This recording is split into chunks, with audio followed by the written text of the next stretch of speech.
One of the most memorable moments for those who rode on the Western Maryland Scenic Railroad from the mid-1990s to the mid-2010s was watching locomotive number 734, also known as Mountain Thunder, be put on the Frostburg Turntable and spun around for the return trip to Cumberland. This is a sight that has not been replicated since 734 pulled her final trips on the Scenic in early 2016. Locomotive number 1309, officially nicknamed Maryland Thunder, or sometimes called Mountain Mommy, depending on how long it's been since the last joker has had a go at the Wikipedia page, has been a topic of much discussion ever since the Western Maryland Scenic acquired the locomotive from the B&O Railroad Museum in 2013. Early on, many people questioned whether the locomotive would fit on the Frostburg Turntable. The railroad ultimately posted this diagram to demonstrate that she would, with less than a foot to spare.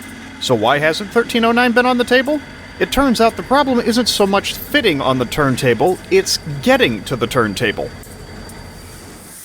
The problem lies in the track leading to the turntable, and it's twofold. Firstly, the curvature of the platform track leading into the table is sharper than the minimum specified for 1309's class by the Baldwin Locomotive Works. Secondly, the turntable is level, but the track leading up to it has approximately a 2% grade to it, meaning the track rises 1 foot for every 50 linear feet it travels.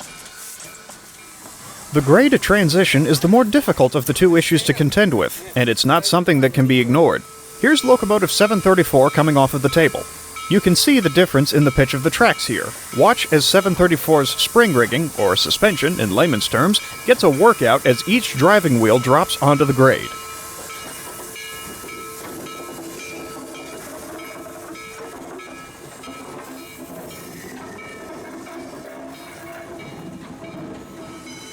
Now consider that 1309's engine units are connected by a large hinge that allows for side-to-side movement, but not up-and-down movement. The spring rigging on each engine unit can take care of vertical transitions to a point, but that point is well exceeded by the turntable.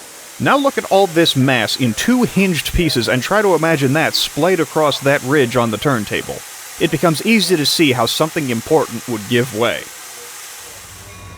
How is this solved? Well, there are two options. One is that the Western Maryland Scenic Railroad could continue running a diesel on the rear of all steam-powered excursions as they did throughout the 2022 season. The other option is to raise and relocate the track in Frostburg. The latter is a workable, but very expensive option. Considering that the track coming away from the table would have to be level, then slowly drop down at a manageable gradient until it meets back up with the existing track grade.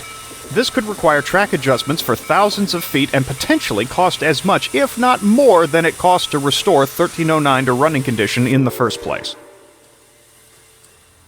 With the recent acquisition of the Georges Creek branch and the diversion of a significant amount of the railroad's track resources to that project, I can only speculate as to what we may or may not see at the Western Maryland Scenic Railroad going forward.